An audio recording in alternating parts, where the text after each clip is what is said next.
गांव सरकार के मुद्दे पर कांग्रेस का मिला समर्थन बनी सरकार तो लागू होगा गांव सरकार। गांव सरकार का मुद्दा काफी दिनों से चर्चा में है, जिसको लेकर भारत परिषद और नैतिक पार्टी संयुक्त रूप से आंदोलन कर रहे हैं और अपनी मांग उठा रहे हैं। गांव सरकार को लेकर लगभग सभी पार्टियों से समर्थन मांगा गया, लेकिन किसी ने गंभीरता नहीं दिखाई। वहीं अब कांग्रेस पार्टी ने गांव सरकार के मामले में अपनी सहमति जताई है। उत्तर प्रदेश कांग्रेस कमेटी के अध्यक्ष अजय राय व नैतिक पार्टी के राष्ट्रीय अध्यक्ष चंद्रभूषण पांडेय के बीच यह सहमति हुई है कि लिखित शर्तों के अधीन नैतिक पार्टी कांग्रेस पार्टी की साथी पार्टी के रूप में काम करेगी और कांग्रेस पार्टी की सरकार बनेगी तो गांव सरकार लागू किया जाएगा। इस दौरान भारत परिषद संगठन के प्रदेश महासचिव बेचू यादव ने प्रेस कॉन्फ्रेंस कर महत्वपूर्ण जानकारी दी। उन्होंने क्या कुछ कहा, आप भी सुनिए। मेरा नाम बेचू यादव और मैं भारत परिषद संगठन का प्रदेश महासचिव हूं।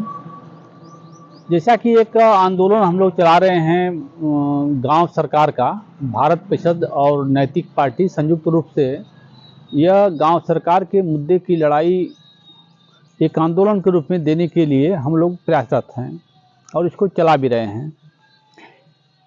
इसको गांव सरकार का जो मुद्दा है, इसको लेकर के कांग्रेस पार्टी की जो राष्ट्रीय अध्यक्ष हैं, उन्होंने जो यहाँ के प्रदेश अध्यक्ष उत्तर प्रदेश के अजय राय जी हैं, इनसे वार्ता करके कि उत्तर प्रदेश में एक गांव सरकार की मांग भारत परिषद और नैतिक पार्टी के लोग लगातार उठा रहे हैं, उनसे आप संपर्क करिए और देखिए उनका मुद्दा क्या है, हम उस मुद्दे को जानना चाहते हैं। तो उन्होंने हमारे जो राष्ट्रीय अध्यक्ष हैं माननीय चंद्रभूषण पांडेय जी, जो हाई कोर्ट के पूर्व न्यायाधीश रहे हैं, उनसे मुलाकात की और उन्होंने गाँव सरकार के बारे में बताया, जिसको कांग्रेस पार्टी ने अपना एजेंडा बना लिया और उन्होंने लिखित रूप से समझौता किया है, सहमति जताई है कि मेरी सरकार अगर सत्ता में आती है तो हम गांव सरकार को पूर्ण रूप से लागू करवाएंगे, पूरे देश में हम लागू करवाएंगे। तो ये गांव सरकार के मुद्दे को लेकर के जो कांग्रेस पार्टी ने चुनावी एजेंडे में डालने का जो ऐलान किया है, तो मैं कांग्रेस पार्टी के शीर्ष नेताओं को और प्रदेश के अध्यक्ष और सभी पदाधिकारियों को धन्यवाद देता हूं।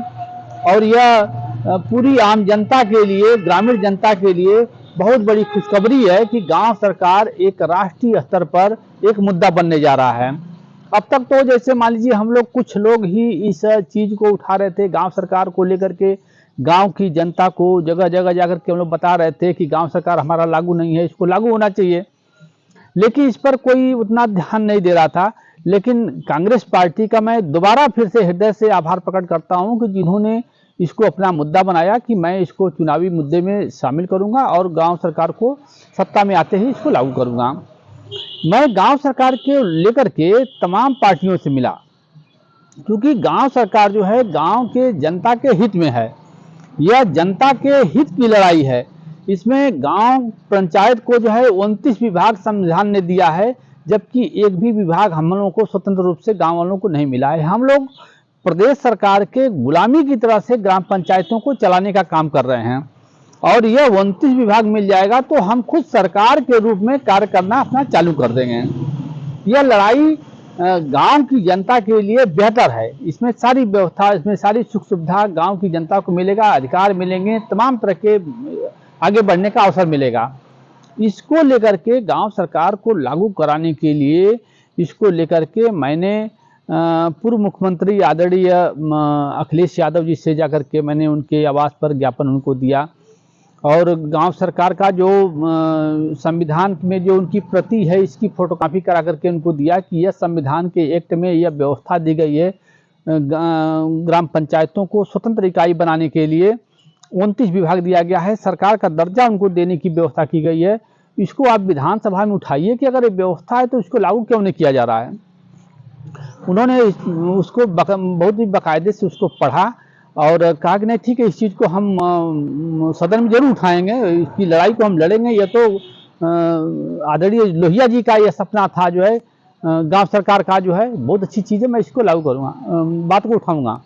लेकिन उन्होंने विधानसभा में आज तक मैं बराबर देखता हूं, लेकिन कभी भी गांव सरकार का जिक्र माननीय अखिलेश यादव जी ने नहीं किया। मैंने यहाँ के वर्तमान डिप्टी सीएम आदरणीय केशव प्रसाद मौर्य जी से जाकर के मिला, उनको भी पत्रक दिया, लेकिन वो भी इस चीज़ को आज तक नहीं उठाए। मैं अपने आजमगढ़ जनपद के वर्तमान सांसद माननीय दिनेश लाल निरहुआ जी को, इनको भी दिया और गांव सरकार की प्रति को दिया, संविधान के तहत जो एक्ट है उसको दिया, और मैं उनको कहा कि थोड़ा सा आप इसको पार्लियामेंट में इस चीज़ को उठा दीजिए कि अगर यह व्यवस्था संविधान में है तो गांव को गुलाम क्यों बनाया गया है, गांव को भी स्वतंत्र इकाई दिया जाए। जिस प्रकार से प्रदेश की सरकार जो है कि स्वतंत्र इकाई के रूप में काम करती है, वही संविधान जो है कि गांव पंचायतों को स्वतंत्र इकाई बनाया है, गांव की सरकार खुद बनाने का जो व्यवस्था दिया है, तो यह लागू क्यों नहीं हो रहा है, इसको आप पार्लियामेंट में एक बार उठा दीजिए। उन्होंने भी कहा कि नहीं ठीक है, यह तो बहुत अच्छी चीज़ है, मैं इसको उठाऊंगा, वो भी नहीं उठाए। मैं हर पार्टियों के लोगों से मिला और उनको विधिवत गांव सरकार के बारे में बताया, लेकिन कोई भी इसको नहीं लिया, इसको हल्के में लिया। लेकिन कांग्रेस पार्टी जो है इस गांव सरकार के मुद्दे को, जनता के दर्द को, जनता के हित को बखूबी से समझी और गांव सरकार के मुद्दे को उन्होंने अपना एजेंडा बनाया। मैं बहुत ही खुश हूं कि हम लोगों की लड़ाई जो है कि एक कदम आगे बढ़ी। यह लड़ाई समझ ली कि हम लोग जीत की तरफ अग्रसर होते चले जा रहे हैं। 1 से 2, 2 से 10, 10 से 1000 और अब लाखों की संख्या में लोग गांव सरकार के बारे में जानेंगे, और निश्चित रूप से कांग्रेस पार्टी जिस दिन सत्ता में आई तो वह गांव सरकार को लागू करेगी और पूरे गांव के लोग जो है अपने को आज़ादी महसूस करेंगे कि वास्तव में जो ग्राम पंचायतों में जो आज़ादी होनी चाहिए वो हम लोगों को आज मिल गई। यह गांव सरकार की ताकत होगी। बहुत बहुत धन्यवाद।